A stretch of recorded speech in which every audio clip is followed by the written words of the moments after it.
ఏ శ్రీజ, ఇల్లు కొందాం అని తినేస్తున్నావు కదా, 10 రోజులు ఫైనల్ చేద్దాం. ఇంతకీ ఎక్కడ కొంటున్నావు ఇల్లు? 3 ఫ్లోర్స్ ఉన్న అపార్ట్మెంట్ ఒకటి చూసానే, దాంట్లో సెకండ్ ఫ్లోర్ లో ఫ్లాట్ బుక్ చేద్దాం పదా. అలాంటి అపార్ట్మెంట్స్ లో నువ్వు కొన్నా నేను రాను, హై రైజ్ అపార్ట్మెంటే కావాలి. హై రైజ్ అపార్ట్మెంట్ అంటే బడ్జెట్ పేలిపోద్ది, మళ్ళీ దాని మీద నెల నెల మెయింటెనెన్స్ ఇంకా వాచిపోద్ది.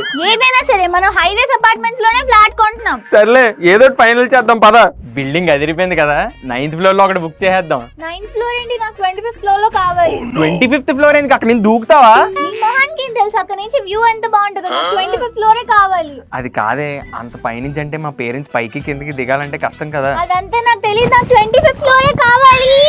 ఇంట్రోలో చూసారు కదా, రీసెంట్గా మనం చూసినట్లయితే చాలా మంది స్టాండ్ అలోన్ బిల్డింగ్స్లోని ఫ్లాట్ కొనడానికి అయితే ఇష్టపడట్లేదు, ఓన్లీ హై రైజ్నే ప్రిఫర్ చేస్తున్నారు. సో ఈ హై రైజ్ అపార్ట్మెంట్స్లో ఫ్లాట్ కొనడానికి ఉన్నటువంటి రీజన్స్ చాలానే రీజన్స్ ఉన్నాయి.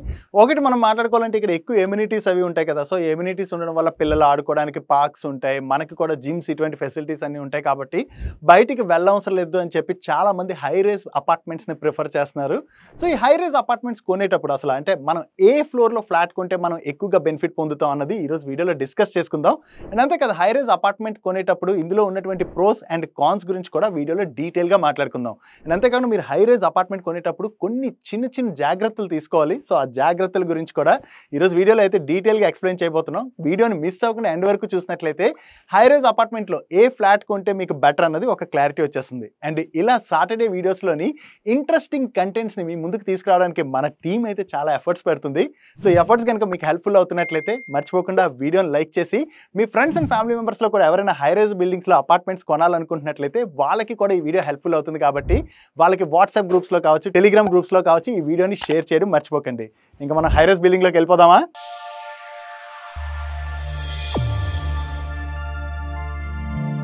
ముందుగా ఈ హై రైజ్ అపార్ట్మెంట్స్ రిలేటెడ్గా మనం డీటెయిల్గా మాట్లాడుకునే ముందు కొంతమందికి అసలు ఫ్లాట్ కొనాలన్నా, ప్లాట్ కొనాలన్నా, లేదా ఇండివిజువల్ హౌస్ కొనాలన్నా ఎటువంటి లీగల్ పాయింట్స్ చెక్ చేసుకోవాలన్న డౌట్స్ అయితే ఉంటాయి కదా. దాని గురించి ఆల్రెడీ మన ఛానల్లో మీకు ఇక్కడ కనపడుతున్నటువంటి వీడియోలను అయితే డీటెయిల్గా ఎక్స్ప్లెయిన్ చేసాం. ఆ వీడియోని ఈరోజు వీడియోకి ఎండ్ కార్డ్లో ఉంచుతాను, ఒకవేళ మీరు మిస్ అయినట్లయితే ఆ వీడియో చూసేయండి. అండ్ ఈ high rise apartment full details మాట్లాడుకునే ముందు అసలు హై రైజ్ అపార్ట్మెంట్స్ అని వేటిని పిలుస్తారని కొంతమందికి ఐడియా ఉండదు. కాబట్టి వాళ్ళకి ఏవైతే రూల్స్ ఫాలో అవ్వాలో వాటి గురించి ఫస్ట్ చెప్తాను. ఈ హై రైజ్ అపార్ట్మెంట్స్ అని వేటిని అంటారంటే మినిమం 4 ఫ్లోర్స్ కన్నా అబోవ్ కన్స్ట్రక్షన్ ఉన్నా లేదా 75 ఫీట్ కన్నా అబోవ్ కన్స్ట్రక్షన్ ఉన్నా వాటిని హై రైజ్ బిల్డింగ్స్ అంటారు. అండ్ వీటిలోని మినిమం 2 ఎలివేటర్స్ అయితే ఉండాలి. అంటే ఎక్కువ మంది పైకి కింద తిరుగుతారు కదా, సో అందుకని మినిమం 2 ఎలివేటర్స్ అండ్ దానికన్నా కూడా ఎక్కువ ఎలివేటర్స్ ఉంటే బెస్ట్. అండ్ అంతేకాకుండా 7 ఫ్లోర్స్ అబోవ్ ఉన్నటువంటి హై రైజ్ బిల్డింగ్స్లోని ఫైర్ సెపరేషన్ సిస్టమ్ కూడా మ్యాండేటరీగా ఉండాలి. సో ఇప్పుడు మనం మాట్లాడుకున్నటువంటి కండిషన్స్ ని సాటిస్ఫై చేస్తే వాటిని హై రైజ్ బిల్డింగ్స్ అని పిలుస్తారు. నెక్స్ట్ మనం హై రైజ్ బిల్డింగ్స్ లో ఉండేటువంటి ప్రోస్ అండ్ కాన్స్ గురించి డిస్కస్ చేసుకుందాం. సో ఏవైతే ఇప్పుడు ప్రోస్ అండ్ కాన్స్ డిస్కస్ చేసుకోబోతున్నామో అవి మోస్ట్ కామన్లీ ఉండేటువంటి ప్రోస్ అండ్ కాన్స్. కానీ ఈ pros and cons builder reputation బట్టి అండ్ అలాగే బిల్డింగ్ సైజ్ ని బట్టి కొన్ని అయితే చేంజ్ అవుతాయి. బట్ మోస్ట్ కామన్ థింగ్స్ అయితే ఈ రోజు వీడియోలోని మనం డిస్కస్ చేసుకుందాం. సో ఇప్పుడు మనం అసలు హై రైజ్ అపార్ట్మెంట్ లో ఉండేటువంటి బెనిఫిట్స్ గురించి మాట్లాడుకుందాం. First benefit remarkable view. High rise apartment లోని మనం టాప్ ఫ్లోర్ లో ఫ్లాట్ ని కనుక తీసుకున్నాం అనుకోండి, మనకి మంచి వ్యూ ఎక్స్పీరియన్స్ ఉంటుంది కదా. సో దీనికోసం చాలా మంది హై రైజ్ అపార్ట్మెంట్స్ అయితే ప్రిఫర్ చేస్తుంటారు. Second important benefit better living experience and security. మనం ఎవరైనా సరే మన ఫ్యామిలీ సెక్యూర్గా ఉండాలనుకుంటాం కదా. స్టాండ్ అలోన్ బిల్డింగ్లో చూసినట్లయితే సెక్యూరిటీ అంత స్ట్రాంగ్గా ఉండదు. బట్ కానీ హై రైజ్ బిల్డింగ్స్ ఏవైతే ఉంటాయో వీటిలోని సెక్యూరిటీ స్ట్రాంగ్గా ఉంటుంది కాబట్టి మనకి ఆ సేఫ్టీ అన్నది లభిస్తుంది. దీనివల్ల హై రైజ్ బిల్డింగ్స్ని అయితే ప్రిఫర్ చేస్తారు. దీంతో పాటుగా ఇందాక మనం మాట్లాడుకున్నాం కదా ఎమ్యూనిటీస్ గురించి, అంటే స్విమ్మింగ్ పూల్ కావచ్చు, జిమ్ కావచ్చు, కిడ్స్ ప్లే ఏరియా కావచ్చు, ఇటువంటి అన్ని బెనిఫిట్స్ కూడా మనకి హై రైజ్ అపార్ట్మెంట్స్లో దొరుకుతాయి. వీటితో పాటు మరొక ఇంపార్టెంట్ థింగ్ ఏంటంటే ప్రైవసీ. హై రైజ్ బిల్డింగ్స్లోకి ఎవరిని పడితే వాళ్ళని అలో చేయరు కాబట్టి మనకి ప్రైవసీ కూడా దొరుకుతుంది. కాకపోతే ఇక్కడ ఒకటి గుర్తుపెట్టుకోవాలి, ఎవరైతే ఈ హై రైజ్ బిల్డింగ్స్లోని ఫస్ట్ ఫ్లోర్, గ్రౌండ్ ఫ్లోర్స్లోని అపార్ట్మెంట్స్ని కొనుక్కుంటారో వాళ్ళకి కొంచెం డిస్టర్బెన్స్ ఉండొచ్చు. అంటే వచ్చిపోయే వాళ్ళు ఇక్కడ ఎక్కువ మంది ఉంటారు కాబట్టి దానివల్ల కొంచెం డిస్టర్బెన్స్ ఉండొచ్చు. దాంతోపాటు వెహికల్స్ అవి కూడా వెళ్తున్న సౌండ్స్ వచ్చేటువంటి అవకాశం ఉంటుంది. కాబట్టి టాప్ ఫ్లోర్స్తో కంపేర్ చేస్తే గ్రౌండ్ ఆర్ ఫస్ట్ ఫ్లోర్స్లోని మనకి కొంచెం డిస్టర్బెన్స్ ఎక్కువ ఉంటుంది అన్నది గుర్తుపెట్టుకోవాలి. Third important benefit noise free environment. Generally మనం స్టాండ్ అలోన్ బిల్డింగ్ కొనుక్కున్నాం అనుకోండి, దానికి దగ్గరలోనే కన్స్ట్రక్షన్ కన్స్ట్రక్షన్స్ అయ్యేటువంటి అవకాశం ఉంటుంది కదా, అలా కన్స్ట్రక్షన్స్ జరిగినట్లయితే మనకి నాయిస్ ఎక్కువగా ఉంటుంది కాబట్టి చాలా డిస్టర్బెన్స్ క్రియేట్ అవుద్ది. అదే హై రైజ్ బిల్డింగ్లోని మనం ఫ్లాట్ కనుక తీసుకున్నట్లయితే దానికి కమ్యూనిటీ బిల్డ్ అవుతుంది కదా, అంటే దాని దగ్గరలో మరి పక్కనే కన్స్ట్రక్షన్స్ జరగవు, కొంచెం దూరంలో కన్స్ట్రక్షన్స్ జరుగుతాయి కాబట్టి మనకి నాయిస్ కొంచెం తక్కువగా వస్తుంది. అంతేకాకుండా ఈ బిల్డింగ్లో మనం గ్రౌండ్ ఫ్లోర్స్లో అది కాకుండా కొంచెం పైన ఫ్లాట్ కనుక ప్రిఫర్ చేసాం అనుకోండి, దెన్ మనకి మరికొంత నాయిస్ తగ్గేటువంటి అవకాశం ఉన్నది. Next good quality of air. Generally చాలా మందిలో ఈ మిత్ ఉంటుంది కదా, అంటే టాప్ ఫ్లోర్లో ఫ్లాట్ తీసుకున్నట్లయితే ఎయిర్ క్వాలిటీ చాలా బాగుంటుంది అనుకుంటారు. బట్ ఒక రిపోర్ట్లో ఏం షేర్ చేస్తున్నారంటే ఇది మిత్ అని షేర్ చేస్తున్నారు. 2.5 మైక్రాన్స్ కన్నా ఎక్కువగా ఉండేటువంటి పార్టికల్ డస్ట్ ఏదైతే ఉంటుందో అది గ్రౌండ్ ఫ్లోర్తో పోలిస్తే టాప్ ఫ్లోర్స్లోని కొంచెం తక్కువగా వచ్చే అవకాశం ఉంది. అలా కాకుండా 2.5 మైక్రాన్స్ కన్నా తక్కువగా పార్టికల్స్ ఉన్న డస్ట్ అయితే కింద ఫ్లోర్స్లోని పై ఫ్లోర్స్లోని కామన్, అంటే సిమిలర్గానే ఉంటుందని చెప్పేసి ఈ రిపోర్ట్లో షేర్ చేస్తున్నారు. ఆ రిపోర్ట్ ఒకవేళ మీరు చెక్ చేయాలనుకున్నట్లయితే కింద కామెంట్ సెక్షన్లో ఫస్ట్ కామెంట్లో పిన్ చేసి ఉంచుతాను, ఒకసారి చెక్ చేయండి. అండ్ దీంతో పాటు టాప్ ఫ్లోర్లో ఒకవేళ మనం ఫ్లాట్ తీసుకున్నాం అనుకోండి, అదర్ 2 బెనిఫిట్స్ ఉంటాయి. ఏంటంటే ఒకవేళ ఏదైనా చెత్త చెదారు ఇటువంటి స్మెల్స్ ఉంటాయి కదా, ఆ స్మెల్స్ అన్ని కొంచెం టాప్ ఫ్లోర్లో తక్కువగా వస్తాయి. అండ్ వీటితో పాటు దోమల బెడద కూడా టాప్ ఫ్లోర్స్లో కొంచెం తక్కువగానే ఉంటుంది. Next benefit proper ventilation. మనం స్టాండ్ అలోన్ బిల్డింగ్లో ఫ్లాట్ తీసుకున్నాం అనుకోండి, దానికి దగ్గరలోనే ఇంకా కన్స్ట్రక్షన్స్ వచ్చేటువంటి అవకాశం ఉంది కదా, దానివల్ల మనకి వెంటిలేషన్ తగ్గిపోతుంది. అదే హై రైజ్ బిల్డింగ్లో మనం ఫ్లాట్ కనుక తీసుకున్నాం అనుకోండి, జనరల్లీ గ్రౌండ్ ఫ్లోర్ ఇలా ఎవరైతే ఉంటారో వాళ్ళకి కొంత వెంటిలేషన్ తగ్గచ్చు, కానీ టాప్ ఫ్లోర్స్లో ఎవరైతే ఫ్లాట్ సెలెక్ట్ చేసుకుంటారో వాళ్ళకి బెటర్ వెంటిలేషన్ అనేది దొరుకుతుంది. అండ్ వీటితో పాటు మనకి టాప్ ఫ్లోర్లో ఫ్లాట్ తీసుకున్నాం అనుకోండి, బెటర్ వెంటిలేషన్ ఉండడం వల్ల న్యాచురల్ సన్లైట్ అది బాగా వస్తుంది మన ఇంట్లోకి. అండ్ అంతేకాకుండా గాలి కూడా మన ఇంట్లోకి బాగా వేస్తుంది. ఇప్పటివరకు మనం హై రైజ్ అపార్ట్మెంట్లో ఉండేటువంటి ప్రోస్ గురించి డిస్కస్ చేసుకున్నాం కదా, కాన్స్ గురించి మాట్లాడుకోవాలంటే ఇది ఒక ఎగ్జాంపుల్తో షేర్ చేస్తున్నాను. జనరల్లీ నాదే ఎగ్జాంపుల్ తీసుకుంటే, చిన్నప్పటి నుంచి మా పేరెంట్స్ చూశాను అనుకోండి, మా పేరెంట్స్ చుట్టుపక్కల ఉన్న వాళ్ళందరితో కూడా మాట్లాడుతూ, అంటే కలిసిపోయి ఉండేవారు అన్నమాట, ఎవరితో అయినా మాట్లాడదు. అది ఈవెన్ మా ఫాదర్ చూసినట్లయితే ఆయనకి చాలా మంది ఫ్రెండ్సే ఉంటారు చుట్టుపక్కల. బట్ కానీ ఇలాగ ఎవరైతే ఏజ్డ్ పీపుల్ ఉంటారో మన ఇంట్లోని, వాళ్ళని తీసుకెళ్ళి మనం హై రైజ్ అపార్ట్మెంట్కి తీసుకెళ్ళాం అనుకోండి, కొంచెం టాప్ ఫ్లోర్లో అది తీసుకుంటే వాళ్ళు అన్నిసార్లు కిందకి దిగడం ఎక్కడం ఇటువంటివి జరగవు. అండ్ అంతేకాకుండా చుట్టుపక్కల ఎవరు కూడా ఎక్కువ మాట్లాడరు కదా, సో జనరల్లీ వాళ్ళు ఎలా ఫీల్ అవుతారంటే ఐసోలేట్ చేసినట్టు ఫీల్ అవుతారు. సో ఇది ఒక డ్రాబ్యాక్గా మనం అర్థం చేసుకోవాలి. సెకండ్ ఇంపార్టెంట్ డ్రాబ్యాక్, ఇందులో మనం మాట్లాడుకున్నాం కదా, మన ఇంట్లో ఒకవేళ పెద్దవాళ్ళు ఉన్నా లేదా హెల్త్ ఇష్యూస్తో ఎవరైనా ఉన్నా సరే, ఒకవేళ వాళ్ళు ఒక 40 ఫ్లోర్స్ బిల్డింగ్లోని 35th ఫ్లోర్లోనో 38th ఫ్లోర్లోనూ ఉన్నారనుకోండి, సడన్గా ఏదైనా ఎమర్జెన్సీ సిచ్యువేషన్ వచ్చినట్లయితే వెంటనే కిందకి రావాలంటే అవ్వదు కదా. సో అటువంటి సందర్భంలోని మనం ఇబ్బంది పడేటువంటి అవకాశం ఉంటుందని చెప్పి గుర్తుపెట్టుకోవాలి. మనం నెక్స్ట్ మాట్లాడుకోవాల్సినటువంటి important point cost component. Stand alone బిల్డింగ్స్తో కంపేర్ చేస్తే హై రైజ్ బిల్డింగ్స్లోని కన్స్ట్రక్షన్ కాస్ట్ అన్నది 20 to 25% పెరుగుతుంది. అండ్ అంతేకాకుండా ఈ హై రైజ్ బిల్డింగ్లో కూడా మీరు కొంచెం కింద ఫ్లోర్లో ఫ్లాట్ కొనుక్కున్నారనుకోండి, మీకు కాస్ట్ తక్కువగా ఉంటుంది. అదే మీరు కొన్నటువంటి ఫ్లాట్ కొంచెం పై ఫ్లోర్లో ఉన్నదనుకోండి, దాని యొక్క కాస్ట్ పెరిగిపోతుంది.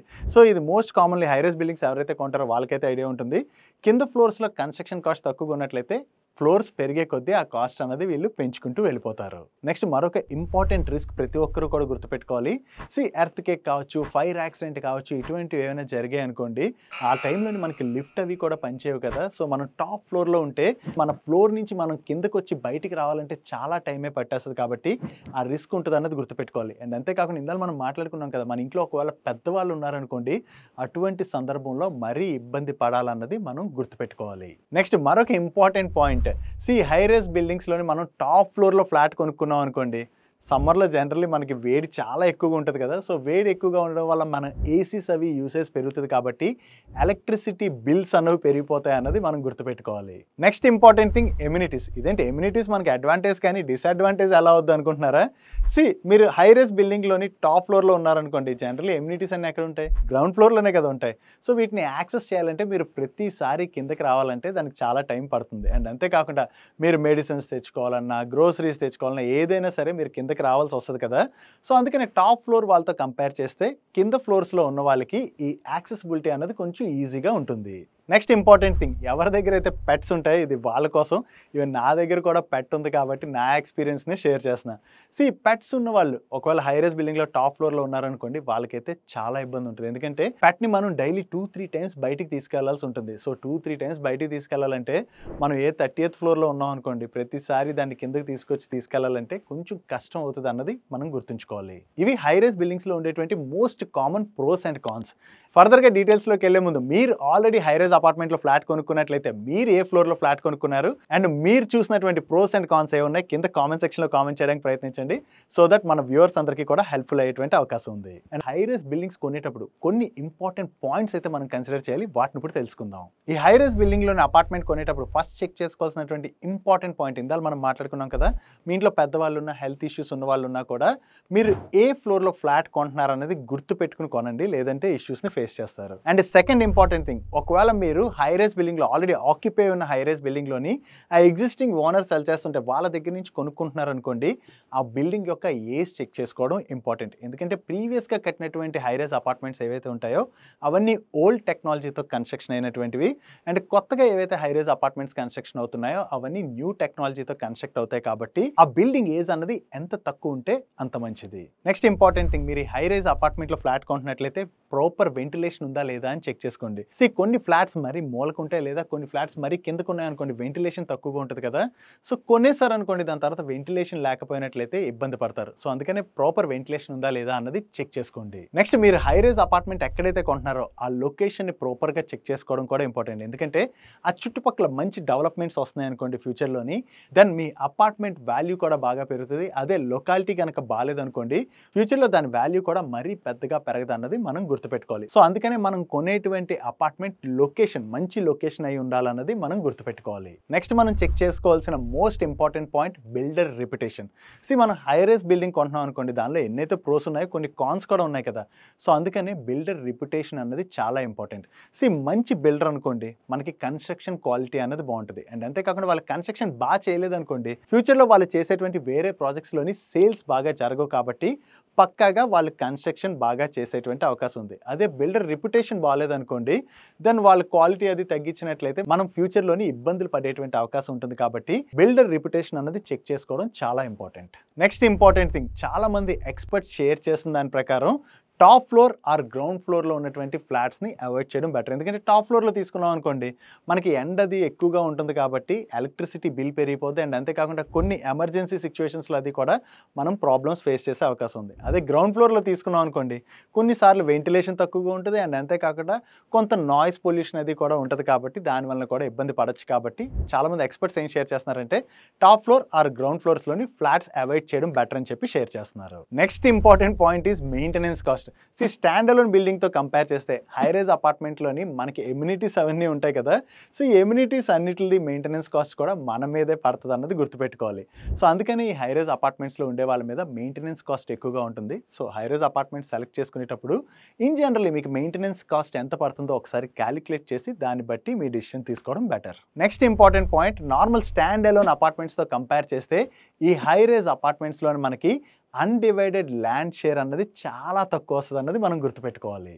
సో ఇవి హై రైజ్ బిల్డింగ్స్లో ఉన్నటువంటి ప్రోస్ కాన్స్ అండ్ మీరు చెక్ చేసుకోవాల్సినటువంటి ఇంపార్టెంట్ పాయింట్స్. సో ఈ పాయింట్స్ మేము ఏవైతే షేర్ చేసామో ఇవన్నీ కన్సిడర్ చేస్తూ మీ ఇంట్లో పెద్దవాళ్ళు ఉన్నారా లేదా ఇలాంటి పాయింట్స్ అన్నీ కూడా చూసుకుని మీకు ఏ ఫ్లోర్లో ఫ్లాట్ సెట్ అవుతుంది అన్నది మీరు ఈజీగా డిసిషన్ తీసుకోవచ్చు.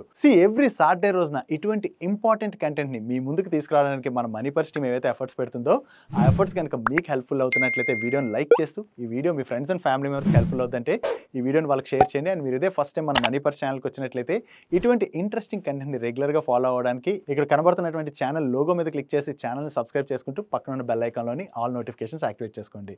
నేను చంద్రశేఖర్ పత్రి, మరొక ఇంట్రెస్టింగ్ వీడియోతో కలుద్దాం. Bye bye.